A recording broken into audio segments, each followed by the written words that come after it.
ööbime siin Tbilisi vanalinnas ja siin on päris arhailisi maju, mis on vaevu püsti püsivad, aga seda huvitavamad ja kihvtimad nad on.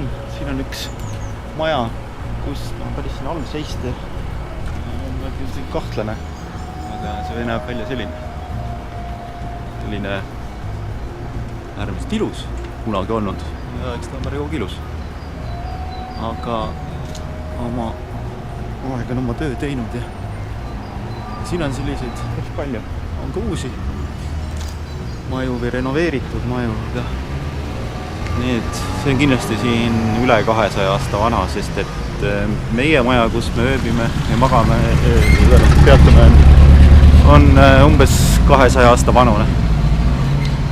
Siin on veel üks maja, mida me eile uudistasime, et huvitav, kuidas nad siin elada julgevad. Aga ju julgevad.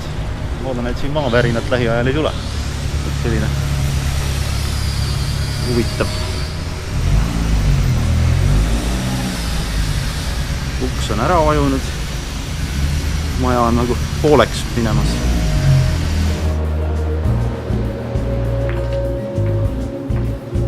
Praegu oleme teel botaanikaaeda, aga enne seda teile käisime siin ka eile vaatamas, on saunad, Türgi saunad. Need on siis, nii-öelda Türgi saunad. Need on siin mitut sorti kesklinnas.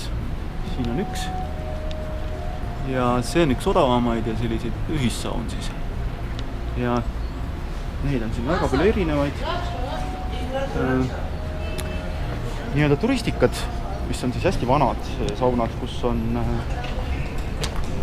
sellised privaatsaunad, kus sa saad terve saunaruumi ja basseini ja massööri endale.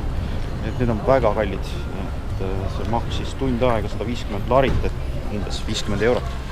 Siis on kohe kõrval, seal pool on ka veel üks. Seal oli vist 25 või 30.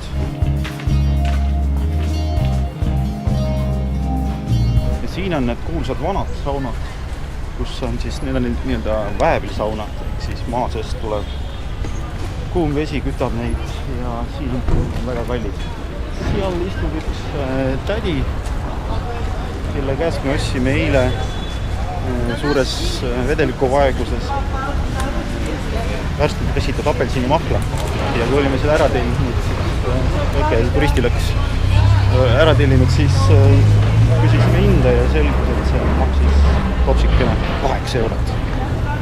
Mille peale ta ütles, et kui me küsisin, et miks see kallis on, kas see on üldse võimalik, siis ta ei saa sinna midagi teha, kuna tema pole neid hindu määranud. Siin on veel üks apelsini mahla koht, kus saab raha jätta. See vanalinna osa on siin täielikult turistikas, nii et siit saaks kaugemal, mis oleks parem. Aga kohe varsti saab ka.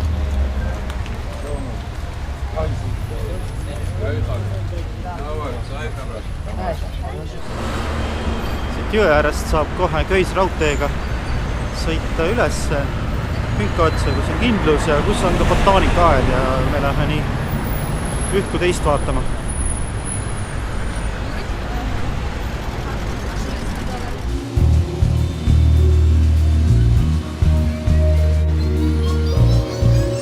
Praegu võtsime ühe jõetuuri, mis on ka ilmselgelt turistileks, aga Türu.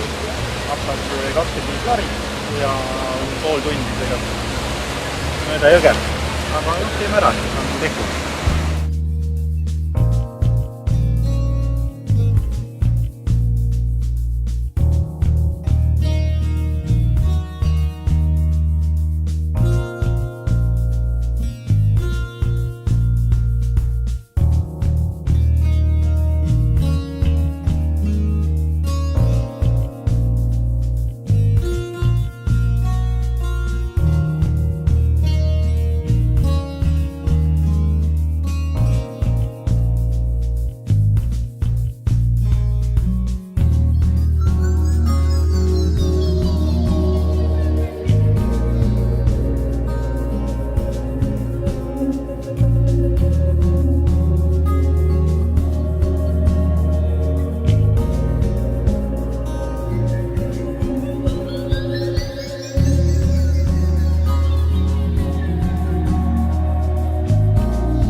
tuleb naist kuulata ja uskuda, mis ta sulle ütleb, kui ta leiab, et üks pooletunniline paadireis ei ole kindlasti väärt 25 kohalikku raha.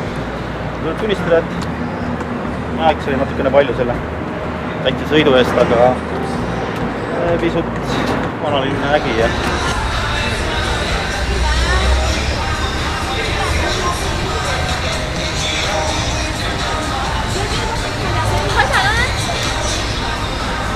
see on nüüd sild vaatamisväärsus ja seda sild, kus kõik inimesed teevad selfisid ja just käiakse uudistamas rohkem, kui on seda sellised kindlust, mis siin on väga vanad.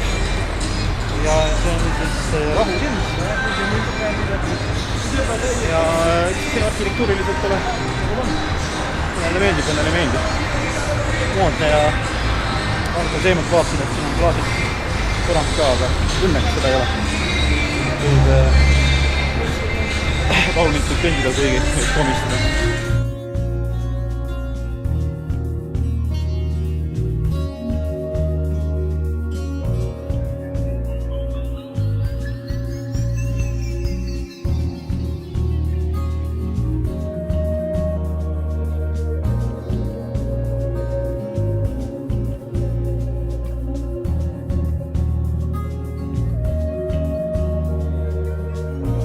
В Сербии есть у нас это знаменитый художник Сын.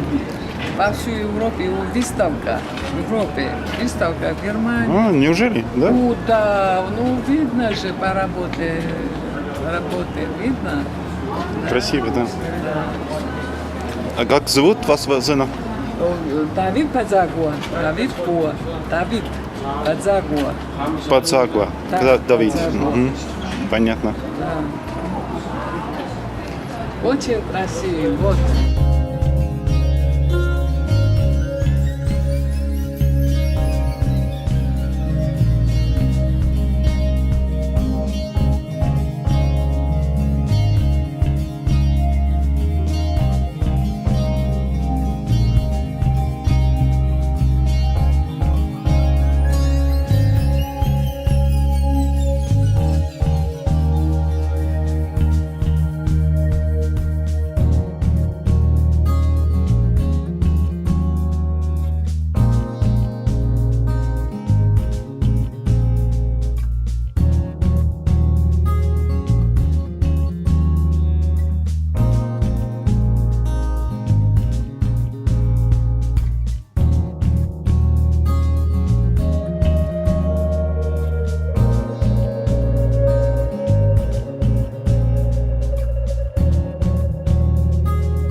Kohaliku kunstniku teosed maalid, millest on nii suured variandid kui ka väiksed variandid.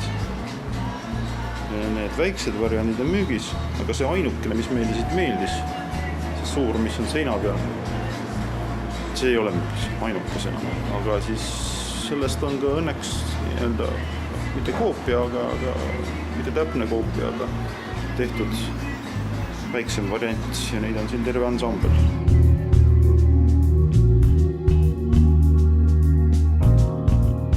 Saime praegu kingituse. Окей.